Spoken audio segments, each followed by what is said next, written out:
በስመ አብ ወወልድ ወመንፈስ ቅዱስ አሐዱ አምላክ አሜን። የአምላካችን የቅዱስ የሕያው እግዚአብሔር ቤተሰቦች፣ የእመቤታችን የቅድስት ድንግል ማርያም የቅዱሳን ሁሉ ወዳጆች ልጆች እንደምን ሰነበታችሁ? ደህና ከረማችሁ? አሜን። ይህችን ዕለት ጠብቆ ለሰጠን አምላካችን ሕያውና ብሩክ እግዚአብሔር ስሙ የተመሰገነ ይሁን። ልጆች፣ ባለፈው በክፍል 23 መንፈሳዊ ታሪካችን በፍጹም ነፍስህ እግዚአብሔርን ውደድ የሚለውን ቃል መነሻ አድርገን ነፍሳችን እንዴት እግዚአብሔርን ትውደደው፣ መውደዷስ እንዴት ደረጃ በደረጃ ይደግ የሚለውን ተመልክተናል። በዚህም የመጀመሪያው መንፈሳዊ ሕይወታችን ማጠናከር አንዱ ነፍሳችን እግዚአብሔርን በፍጹም የምትወድበት መንገድ ነው። መንፈሳዊ ሕይወታችን ከሚጠነክርባቸው መንገዶች መካከል አንዱ ጸሎት ነው ብለናል። ጸሎትን ታዲያ እንዴት የኑሯችን የሕይወታችን የዘወትር አካል እናድርገው ስንል ጠዋትና ማታ ላይ በሰላም አውሎ ላሳደረን አምላካችን ማመስገን፣ ሰዓታቱን ሁሉ ከጌታችን የማዳን መንገድ ጋር ከሕማሙ ጋር አስተሳስረን አጫጭር ጸሎታትን ለምሳሌ መዝሙር 23ን እግዚአብሔር እረኛዬ ነው የሚለውን ከጠዋቱ 3 ሰዓት ጀምሮ 6 ሰዓት፣ 9 ሰዓት፣ 12 ሰዓትና ምሽት 3 ሰዓት ላይ መጸለይ እንደሚገባን፣ ከቤታችን ስንወጣና ወደ ቤታችን በሰላም ስንመለስም ደግሞ ማመስገን፣ ገላችንን እንኳን ስንታጠብ እንዲሁ አምላኬ ሆይ ከኃጢአቴ ደግሞ እጠበኝ ልንለው እንደሚገባ፣ ውሃንም ለፈጠረ አምላክ በእውነት ሊመሰገንም ይገባዋል። ትምህርታችንን ወይንም ሥራችንን ደግሞ ስንጀምርና ስንፈጽምም እንዲሁ ማመስገን። ሌላው በጉዞአችን ላይ እያለን በቤተ ክርስቲያን አካባቢ ስናልፍ ቆም ብለን አንድ አባታችን ሆይ ማለት፣ ትራንስፖርትም ላይ ከሆን በልባችን እግዚአብሔርን ልናመሰግነው እንደሚገባ፣ በዚህ ሁሉ የሕይወት እንቅስቃሴ ታዲያ ቅርበታችን፣ ፍቅራችን፣ መሻታችን ሁሉ ለእግዚአብሔር የሚቀርብ የተወደደ መሥዋዕት እንደሆነና ነፍሳችንም ቀስ በቀስ ወደ ፍጹም ፍቅር እንደምታድግ ተመልክተን ነበር። በዛሬው መርሃ ግብራችን ደግሞ የቀን ጸሎት ሰዓታቱን ከጌታችን ሕማም ጋር አያይዘን የምንማርበት ድንቅ ትምህርት ይሆናል። ቅዱስ ጳውሎስ በአንደኛ ቆሮንቶስ መልእክቱ ምዕራፍ 10 ቁጥር 31 ላይ ማናቸውን ነገር ብታደርጉ ሁሉን ለእግዚአብሔር ክብር አድርጉት ብሏልና፣ አባቶቻችን በቤተ ክርስቲያናችን ከሚገኙ ለአገልግሎት የሚውሉ አልባሳት፣ በቤተ መቅደሱ የሚገኙ ንዋያተ ቅድሳት በሙሉ መጽሐፍ ቅዱስን መነሻ አድርገው የእግዚአብሔርን ክብር መታሰቢያውን ሁሉ ሊገልጡት በሚችሉ ስያሜዎች ሰይመዋቸዋል። እንዲሁም በየዕለቱ የሚገኙ 24 ሰዓታት፣ ዕለታት፣ ወራት፣ ዓመታትና ዘመናት ሁሉ መንፈሳዊ ትርጓሜ አላቸው በቤተ ክርስቲያናችን አስተምህሮ። በዚህ ሁሉ ግን ክብሩ ለእግዚአብሔር፣ መታሰቢያውም የጌታችንን የኢየሱስ ክርስቶስን ፋና ተከትለው በየዘመናቱ ዋጋ ለከፈሉ ጻድቃን፣ ሐዋርያት፣ ሰማዕታት ወይንም መላእክት ሊሆን ይችላል። አሁን ግን በየዕለቱ የሚገኙ 24 ሰዓታት ስናስባቸው ምንን መታሰቢያ አድርገን በእነዚህ ሰዓታት ውስጥ ጸሎትን ልንጸልይ ይገባል የሚለውን እንመለከታለን። የክርስትና የሁሉ ነገር ማዕከሉ ነገረ ድኅነት ነውና ይህን ያደረገው ከራሱ ከባሕሪ አባቱ ከአብ ከባሕሪ ሕይወቱ ከመንፈስ ቅዱስ በገዛ ደሙ ያስታረቀን የጌታችን የመድኃኒታችን የሕይወታችን የኢየሱስ ክርስቶስን የመስቀል መከራውን ታሳቢ ያደረጉ ናቸው የጸሎት ሰዓታቱ። ባለፈው መርሃ ግብራችን በክፍል 23 እንደምታስታውሱት የጠዋትና የማታ ጸሎታት እንዳሉ ሆነው የቀን ጸሎታት ተብለው የተሰየሙትን በ5 ከፍለን ተመልክተናቸው ነበር።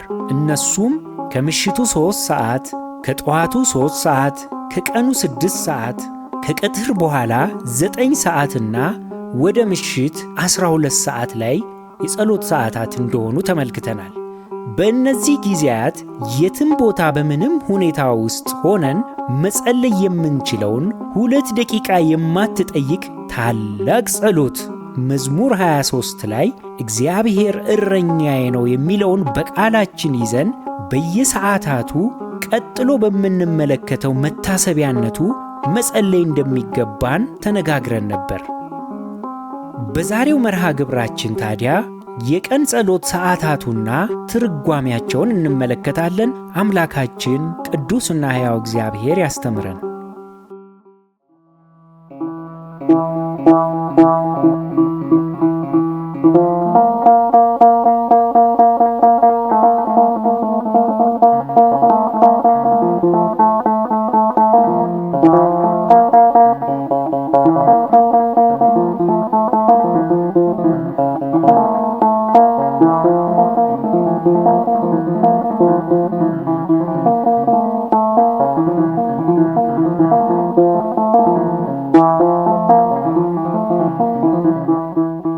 ከምሽቱ 3 ሰዓት ጀምሮ እስከ ምሽቱ 12 ሰዓት 5 የጸሎት ጊዜያትን የያዘ ነው። በዝርዝር እንመልከታቸው። ሰዓታቱ በሙሉ ግን በኢትዮጵያ ሰዓት አቆጣጠር መሆኑን ከግምት ልናስገባ ይገባል። የመጀመሪያው ከምሽቱ 3 ሰዓት ላይ በጌቴ ሰማኒ ጌታችን አጽንቶ የጸለየበት የጸሎት የመታሰቢያ ጊዜ ነው። መነሻው በሉቃስ ወንጌል ምዕራፍ 22 ቁጥር 39 ላይ ሲሆን ጌታችን በምሴተ ሐሙስ የቅዱስ ቁርባን ሥርዓትን ሰርቶ ሐዋርያቱን ካቆረበ በኋላ እንደ ወትሮው የሄደው ወደ ደብረ ዘይት ተራራ ጌቴ ሰማኒ በተባለው በአትክልት ቦታ ነበረ። ጌታችንም ለደቀ መዛሙርቱ እንዲህ አላቸው፣ ወደ ፈተና እንዳትገቡ ጸልዩ አላቸው። ከእነርሱም የድንጋይ ውርወራ የሚያክል ራቀ። ተንበርክኮም አባት ሆይ ብትፈቅድስ ይህችን ጽዋ ከኔ ውሰድ፣ ነገር ግን የእኔ ፈቃድ አይሆን ያንተ እንጂ እያለ ይጸልይ ነበር። ከሰማይም መጥቶ የሚያበረታ መልአክ ታየው። በፍርሃትም ሲያጣጥር አጽንቶ ይጸልይ ነበር። ወዙም በምድር ላይ እንደሚወርድ እንደ ደም ነጠብጣብ ነበረ ይላል። አቤት የኛ ጌታ፣ ድንቅና ትሑቱ ጌታ! ፍጹም ሰው በመሆኑ እኮ እያንዳንዷን ሕማም፣ ጭንቀትና ፍርሃት አልፎባታል። መለኮት የተዋሃደው አምላክ ስለሆነ በመለኮቱ የተሸፈነ ሕማሙ ያልተሰማው እንዳይመስለን። እኔን ጌታዬ ሆይ ከጭንቀቴ የተነሳ ላብህ ወዝህ እንደ ደም ነጠብጣብ ወደ ምድር ወረደን? ክብር ላንተ ይሁን። ይሄ ሁሉ ስለ እኔና ስለ ዓለም ሁሉ መዳን የተከፈለ አይደለምን? ስምህ ብሩክ ይሁን። ለዚህ የመዳን መንገድ ለተከፈለው መሥዋዕት ዋጋ እንድሰጠው ዐይነ ልቦናዬን አብራው እያልን ልንጸልይ ይገባል። ከምሽቱ 3 ሰዓት ላይ በምንጸልየው ጸሎት በዚህ ጊዜ ከምሽቱ 3 ሰዓት ላይ ምን ሆነ? የመጀመሪያው በጌቴ ሰማኒ ጌታችን ሊደርስበት ስላለው መከራ በጽናት አብዝቶ ጸለየ። ለሚደርስበት መንፈሳዊ ስቃይ ፈቃዱን ለአብ አሳልፎ ሰጠ። የአንተ ፈቃድ ይሁን ብሎ ይህንን መነሻ በማድረግ እንዴት እንጸልይ ስንል የመጀመሪያው ፈቃዳችንን ሁሉ ለእግዚአብሔር አሳልፎ መስጠት ነው።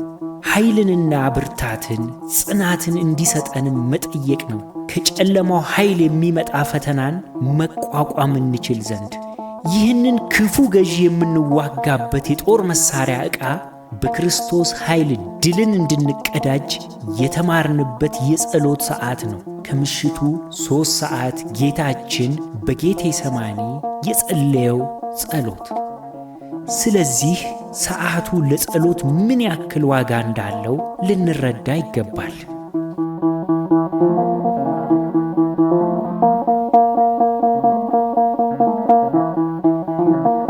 ሁለተኛው የጸሎት ሰዓት ከጠዋቱ 3 ሰዓት ነው። ሦስተኛው ሰዓት በዚህ ጊዜ ጌታችን ሕይወታችን የተሰቀለበት ሰዓት ነው። በማርቆስ ወንጌል ምዕራፍ 15 ቁጥር 25 ላይ በሰቀሉትም ጊዜ 3 ሰዓት ነበረ ይላል። በዚህ ጊዜ ምን ሆነ? የመጀመሪያው ሕይወታችን ኢየሱስ ክርስቶስ በመስቀል ላይ በችንካር እጆችና እግሮቹ ተቸነከሩ። የመስቀል ላይ ሕማሙም ከጠዋቱ 3 ሰዓት ላይ ጀመረ። ቅዱስ ዳዊት አስቀድሞ ከ1000 ዓመታት በፊት እንዲህ ብሎ ተነበየው። መዝሙር 22 ቁጥር 16 ላይ ብዙ ውሾች ከበውኛልና የክፋተኞች ጉባኤ ያዘኝ፣ እጆቼንና እግሮቼን ቸነከሩኝ፣ አጥንቶቼ ሁሉ ተቆጠሩ። እነርሱም አዩኝ ተመለከቱኝም፣ ልብሶቼን ለራሳቸው ተከፋፈሉ፣ በቀሚሴም ላይ ዕጣን ተጣጣሉ። አንተ ግን አቤቱ ከኔ አትራቅ፣ አቤቱ ጉልበቴ እኔን ለመርዳት ፍጠን ሲል ቅዱስ ዳዊት በመዝሙራቱ ላይ ትንቢቱን ተናግሯል። ችንካር ታላቅ ትርጓሜ አለው። ስለኛ በደል እርሱ ካሳ ሆኖ ተከፈለ፣ ሕማምንም ተቀበለ። ስለ ኃጢአተኞችም እርሱ ቆሰለ፣ ሕማምና ደዌንም ተቀበለ። በእርሱ ችንካር በእርሱ ቁስል እኛ ተፈወስን እያለ ነቢዩ ኢሳይያስ ከስቅለቱ 700 ዓመታት በፊት የተናገረው ትንቢት ተፈጸመ። በትንቢተ ኢሳይያስ ምዕራፍ 53 ቁጥር 1 እስከ 8 የሰማነውን ነገር ማን አምኗል? የእግዚአብሔርስ ክንድ ለማን ተገልጧል? በፊቱ እንደ ቡቃያ በደረቅም መሬት እንደ ሥር አድጓል። መልክና ውበት የለውም፣ ባየነው ጊዜ እንወደው ዘንድ ደምግባት የለውም። የተናቀ ከሰውም የተጠላ የሕማም ሰው ደዌንም የሚያውቅ ነው። ሰውም ፊቱን እንደሚሰውርበት የተናቀ ነው፣ እኛም አላከበርነውም። በእውነት ደዌያችንን ተቀበለ፣ ሕማማችንም ተሸክሟል። እኛ ግን እንደተመታ በእግዚአብሔር እንደተቀሰፈ እንደተቸገረ ቆጠር ነው። እርሱ ግን ስለ መተላለፋችን ቆሰለ፣ ስለ በደላችንም ደቀቀ። የድኅነታችንም ተግሣጽ በእርሱ ላይ ነበረ፣ በእርሱ ቁስል እኛ ተፈወስን። እኛ ሁላችን እንደ በጎች ተቅበዝብዘን ጠፋን፣ ከእኛ እያንዳንዱ ወደ ገዛ መንገዱ አዘነበለ። እግዚአብሔርም የሁላችንን በደል በእርሱ ላይ አኖረ። ተጨነቀ፣ ተሰቃየም፣ አፉንም አልከፈተም። ለመታረድ እንደሚነዳ ጠቦት በሸላቾቹ ፊት ዝም እንደሚል በግ እንዲሁ አፉን አልከፈተም። በማስጨነቅና በፍርድ ተወሰደ። ስለ ሕዝቤ ኃጢአት ተመትቶ ከሕያዋን ምድር እንደተወገደ ከትውልዱ ማን አስተዋለ? ከነፍሱ ድካም ብርሃንን ያያል፣ ደስም ይለዋል። ጻድቅ ባሪያዬ በእውቀቱ ብዙ ሰዎችን ያጸድቃል፣ ኃጢአታቸውንም ይሸከማል። ስለዚህም እርሱ ብዙዎችን ይወርሳል፣ ከኃያላን ጋርም ምርኮን ይካፈላል።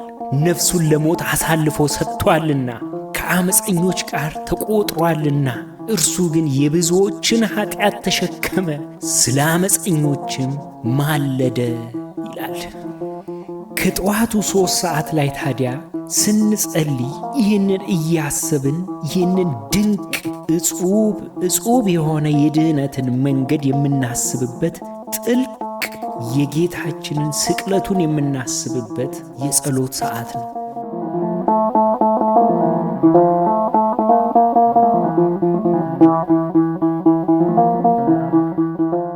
ሦስተኛው የጸሎት ሰዓት 6ኛው ሰዓት ነው። ምድር ሁሉ በዚህ ሰዓት ላይ ጨለመች።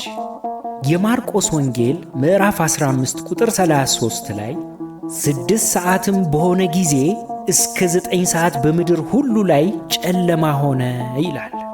በዚህ ጊዜ ታዲያ ምን ሆነ? የመጀመሪያው ምድር ሁሉ በጨለማ ተሸፈነች። ምድሪቱ በኃጢአት መሞላቷን የሚወክል ነው። በትንቢተ ኢሳይያስ ምዕራፍ 24 ቁጥር 3 እስከ 6 ምድሪቱ ምን ያክል በኃጢአት የጨለመች መሆኗን ሲገልጠው እንዲህ ብሏል። ምድር መፈታትን ትፈታለች፣ ፈጽማም ትበላሻለች። እግዚአብሔር ይህን ቃል ተናግሯልና። ምድር አለቀሰች ረገፈችም፣ ዓለም ደከመች ረገፈችም። የምድር ሕዝብ ታላላቆችም ደከሙ። ምድርም ከሚቀመጡባት በታች ረክሳለች። ሕጉን ተላልፈዋልና ሥርዓቱንም ለውጠዋልና የዘላለሙንም ቃል ኪዳን አፍርሰዋልና። ስለዚህ መርገምን ምድር ትበላለች፣ በእርሷም የተቀመጡት ይቀጣሉ። ስለዚህ የምድር ሰዎች ይቃጠላሉ፣ ጥቂቶችም ይቀራሉ ይላል። እንግዲህ ከ6 ሰዓት እስከ 9 ሰዓት የነበረው ጨለማ ብርሃኑ ክርስቶስ ከትንሣኤው በፊት እንዴት ባለ በኃጢአት ጨለማ ውስጥ እንደነበረች የሚታይበት ጊዜ ነው። ሌላው በዚህ በ6 ሰዓት ምን ሆነ ለሚለው ጌታችን የዓለምን ሁሉ በደል በራሱ ላይ አኖረ። ከ6 ሰዓት እስከ 9 ሰዓት ባለው ሊገለጥ በማይቻል ሕማም በመስቀል ላይ በጨለማ ቆየ። እያንዳንዷን ሕማም ታመመ። የችንካሩ፣ የግርፋቱ፣ የመውደቅ የመነሳቱ፣ የሾህ አክሊሉ፣ የመዘባበቱ፣ የሐሰት ፍርድ ሁሉ ተደማምረው ማንም ሊገልጠው በማይቻለው ሕማም ጌታችን ስለኛ ታመመ። በትንቢተ ኢሳይያስ ምዕራፍ 53 ቁጥር 6 ላይ እግዚአብሔር የሁላችንን በደል በእርሱ ላይ አኖረ እንዳለ ስለ ሁላችን በደል ጌታችን ታመመ። የጌታችንን ሕማሙን በጥቂቱ እንመልከተው። ጌታችን ከደቀ መዛሙርቱ ጋር በአትክልቱ ቦታ በጌቴሴማኒ ሳለ ወንበዴን እንደሚይዙ ሰይፍና ገመድ ይዘው መጡ። የማቴዎስ ወንጌል ምዕራፍ 26 ቁጥር 55 ላይ ወንበዴን እንደምትይዙ ሰይፍና ገመድ ይዛችሁ ልትይዙኝ መጣችሁን? አላቸው። ጻድቅ ሆኖ ሳለ እንደ አደገኛ ወንበዴ የፍጥኝ አስረው ወደ ሐሰተኛ ሸንጓቸው እያንገላቱ ወሰዱት። አፉንም ሳይከፍት አንዳችም ሳይናገር የመጽሐፍት ቃል ይፈጸሙ ዘንድ ወደ መታረጃው ወደ ሐሰተኛ የሸንጎ ፍርዷቸው ታስሮ በፍቅር ተከተላቸው። እንደ ወንበዴ የፍጥኝ መያዝ ለጻድቁ ጌታ ሕማም ነው። በሐሰትም ተከሰሰ። በማርቆስ ወንጌል ምዕራፍ 14 ቁጥር 56 ላይ ብዙዎች በሐሰት ይመሰክሩበት ነበርና ምስክርነታቸው ግን አልተስማማም ይላል። ብዙዎች በሐሰት መሰከሩበት። ጲላጦስ መርምሮ በደልን ቢያጣበት እውነቱን እያወቀ ሕዝቡን ደስ ሊያሰኝ ግን ጌታችንን ገርፎ ለስቅላት አሳልፎ ሰጠው። የማርቆስ ወንጌል ምዕራፍ 15 ቁጥር 15 ላይ ጲላጦስም የሕዝቡን ፈቃድ ሊያደርግ ወዶ በርባንን ፈታላቸው፣ ኢየሱስን ግን ገርፎ እንዲሰቀል አሳልፎ ሰጠ ይላል። ለፍትሕ ሳይሆን አይሁድን ደስ ሊያሰኝ። እንደ ሕጋቸው ግን የተገረፈ ሰው አይሰቀልም፣ የሚሰቀልም ደግሞ አይገረፍም። ከጌታችን ጋር አብረው በግራና በቀኝ እንደተሰቀሉት ወንበዴዎች ቢያንስ አልተገረፉም ቢሰቀሉም። ጌታችን ግን ግርፋቱንም ስቅላቱንም ሁለቱንም ተቀበለ። አቤት የዚህ ዓለም ፍትሕ! አቤት የዚህ ዓለም ፍርድ! ጌታችን በሮማውያን ሥጋን በሚቦጫጭቅ ጨካኝ ጅራፍ ነው ታስሮ የተገረፈው። የሮማውያን ጅራፍ አለንጋ እንዳይመስላችሁ ከወፍራም ቆዳ የሚዘጋጅ ሲሆን በቆዳው ላይ የሾሉ ብረቶች ወይንም አጥንት ወይንም መስታወት ይጣበቅበታል። አንዱ ጅራፍ የሰውነትን ገላ አልፎ ውስጣዊ የሰውነት ክፍልን ያቆስላል። ሲደጋገም የውስጥ ጡንቻን አልፎ አጥንትን ይገልጣል። ብዙዎች እስረኞች በግርፋት ብቻ ለሞት ይዳረጉ ነበር። ወደ ውስጥና ወደ ውጭ በሚወጣው የደም ፍሰት የሰው ልጆች በግርፋቱ ብቻ ይሞቱ ነበር። ጌታችን ግን ሕማሙን ቻለ፣ ታገሰ፣ ስለ እኔና ስለ እናንተ ስለ ሁላችን። የፍጥረት ሁሉ አልባሽ ራቁትነታችንን ሊከድን ጸጋን ሊያለብሰን የእርሱ ልብስ ግን ተገፈፈ። ፍጥረታትን የሚያለብሰው አዕዋፋትን በላባ እንስሳትን በፀጉር ሌሎችን በቅርፊት ምድሪትን እንኳን ሳይቀር አረንጓዴ ንጣፍን ያነጠፈ ያለበሰ እርሱ ግን ልብሶቹ ተገፈፉ። ልጆች እንዲህ የሆነ ይሄ ሁሉ ግፍ የሚፈጸምበት ማን ነው? እርሱ አስተውሉ። ቃላት ሲደጋገሙ እንዳትለምዱት። እርሱ እኮ ዓለማትን በቃሉ ብቻውን ይሁን ብሎ የሠራው የፍጥረታት ሁሉ ፈጣሪ ነው። እኛን የሕይወት አክሊል ሊያቀዳጅ፣ እርሱ ግን የሾህ አክሊልን ደፋ። በማቴዎስ ወንጌል ምዕራፍ 27 ቁጥር 29 ላይ ከእሾህ አክሊል ጎንጉነው በራሱ ላይ በቀኝ እጁም መቃን አኖሩ፣ በፊቱም ተንበርክከው የአይሁድ ንጉሥ ሆይ ሰላም ላንተ ይሁን እያሉ ዘበቱበት። እኛ ልንከብር እርሱ ተዘበተበት፣ ተሳለቁበት። አቤት የእኛ ትሑቱ ጌታ፣ ክብር ላንተ ይሁን። ሰው በክብሩ ሊያየው የማይቻለው ቢያየውም በሕይወት መኖር የማይቻለው ፊቱ በጥፊ ተመታ። በዮሐንስ ወንጌል ምዕራፍ 19 ቁጥር 4 ላይ በጥፊም ይመቱት ነበር ይላል። በኦሪት ዘጸአት ምዕራፍ 33 ቁጥር 20 ላይ አንድ የሚደንቅ ታሪክ አለ። አንድ ቀን እንዲህ ሆነ። ሙሴ በእግዚአብሔር ፊት ሞገስን አገኘ። እግዚአብሔርም ሙሴን በስሙ አወቀው። ሁላችንንም በስማችን ይወቀን፣ በሕይወት መጽሐፍ ማለት ነው። በዚህ ጊዜ ሙሴ እንዲህ አለው፣ እባክህ ክብርህን አሳየኝ አለው። እግዚአብሔርም መልካምነቴን ሁሉ በፊትህ አሳልፋለሁ፣ ነገር ግን ሰው አይቶኝ አይድንምና ፊቴን ማየት አይቻልህም አለው። እግዚአብሔርም ደግሞም እንዲህ አለው፣ እነሆ ስፍራ በእኔ ዘንድ አለ፣ በዓለት ላይ ትቆማለህ። ክብሬም ባለፈ ጊዜ በሰንጣቃም ዓለት አኖርሃለሁ። እስካልፍ ድረስ እጄን በላይህ ጋርዳለሁ፣ እጄንም ፈቀቅ አደርጋለሁ። ጀርባዬን ታያለህ፣ ፊቴን ግን አታይም አለው። ሰው አይቶት በሕይወት መኖር የማይቻለው ፊት ነው በጥፊ የተመታው። እግዚኦ! የጌታችን ትሕትና በምን ይገለጥ ይሆን? በምንስ ቃላት እንግለጠው? እንዴት እናንተስ ልትረዱት ትችላላችሁ? እጹብ እጹብ ድንቅ ብቻ። በፊቱ ላይ ተተፋበት፣ ራሱን በዘንግ መቱት፣ መስቀልን ተሸከመ፣ ሐሞትንም ተጎነጨ። ስንቱን እንግለጠው? ወገኖቼ፣ ወንጌላዊ ቅዱስ ዮሐንስ በወንጌሉ መጨረሻ ላይ የጌታችንን በምድር ላይ ሲመላለስ በነበረበት ወራት የሠራቸውን ተግባራት፣ ትሕትናውን፣ ሰውን የመውደዱን መጠን ዘርዝሮ ለመጻፍ ግራ ቢገባው ቅዱስ ዮሐንስ ወንጌላዊው እንዲህ አለ። በዮሐንስ ወንጌል ምዕራፍ 21 ቁጥር 25 ላይ ኢየሱስ ያደረገው ብዙ ሌላ ነገር ደግሞ አለ፣ ሁሉ በእያንዳንዱ ቢጻፍ ለተጻፉ መጻሕፍት ዓለም ራሱ ባልበቃቸው ይመስለኛል አለ። እንዴት የታመነ ምስክርነት ነው! ቅዱስ ዮሐንስ ሆይ በረከት ይደርብን። በጥቂት ለማንሳት ሞከረና ከባሕር ጠለቀበት፣ ከሕያው መጠቀበት። እንዴት ሊናገሩ ይቻላል የክርስቶስን ሕማሙን፣ ድንቅነቱን፣ ሥራውን ሁሉ? እጹብ እጹብ ማለት ብቻ። ወደ ጥንተ ነገራችን ስንመለስ በ6 ሰዓቱ የጸሎት ሰዓት ይሄ ሁሉ የሚታሰብበት ጊዜ ነው።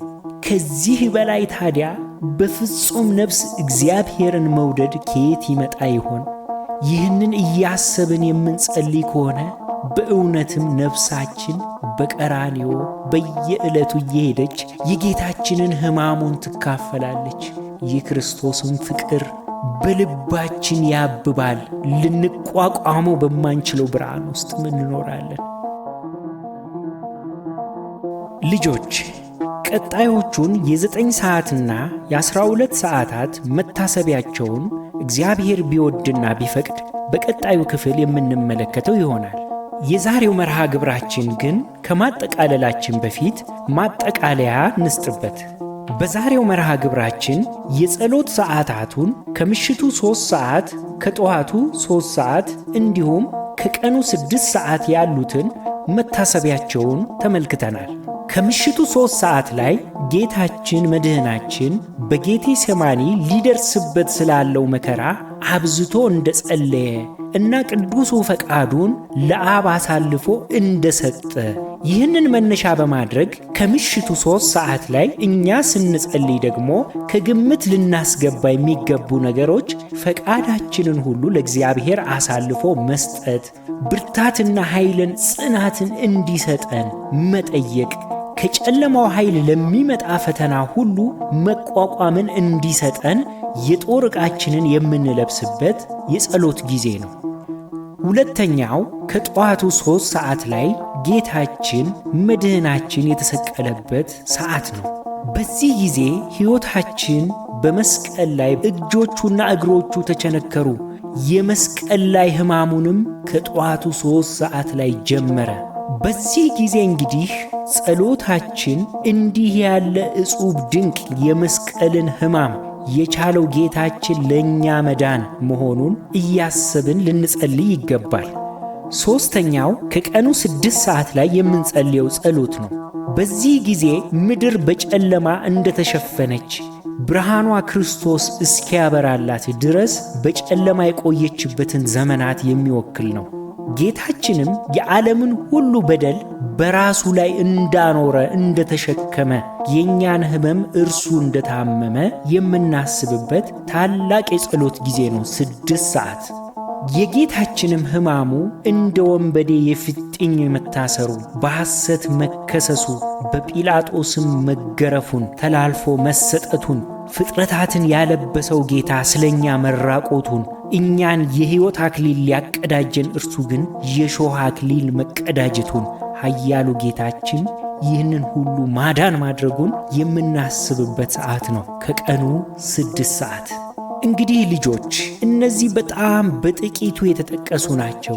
በእነዚህ ሰዓታት ውስጥ ስንጸልይ አጭር መዝሙር 23 ላይ ያለችውን እግዚአብሔር እረኛዬ ነው የሚለውን ጸሎት በቃላችን ይዘን ስንጸልይ ልናስበው የሚገባው የጌታችንን የማዳኑን መንገድ እያሰብን በተነጋገርነው ቃል ላይ በውስጣችን ለሰከንድም ትሁን ለደቂቃ ስናስበው በእውነትም የሕማሙ ተካፋዮች የጌታችንን ዋጋውን እየተረዳ ነው እንሄዳለን ማለት ነው። መርሃ ግብራችን ከማጠናቀቃችን በፊት 1-2 ጥያቄዎችን እናቅርብላችሁ። የመጀመሪያው ጥያቄ የጸሎት ሰዓታቱን መታሰቢያ መስጠትና ከጌታችን እኛን ለማዳን ከከፈለው ዋጋ ጋር ማዛመዱ ምን ይጠቅማል? የጸሎት ሰዓታትን ከጌታችን ሕማሙ ጋር እንዴት ታዛምዱታላችሁ? የዛሬው መርሃ ግብራችን ይህንን ይመስል ነበር። የወደደን እስከ መስቀል ሞት ድረስ ራሱን አሳልፎ የሰጠን፣ ሕማማችንን የታመመው፣ ሞታችንን የሞተው፣ የሾህ አክሊልን ተቀዳጅቶ ለእኛ የሕይወት አክሊልን ያቀዳጀን ሕያውና ብሩክ የሆነው ጌታችን መድህናችን ሕይወታችን ኢየሱስ ክርስቶስ ስሙ ከአጽናፈ ዓለም እስከ አጽናፈ ዓለም የከበረና የተመሰገነ ይሁን።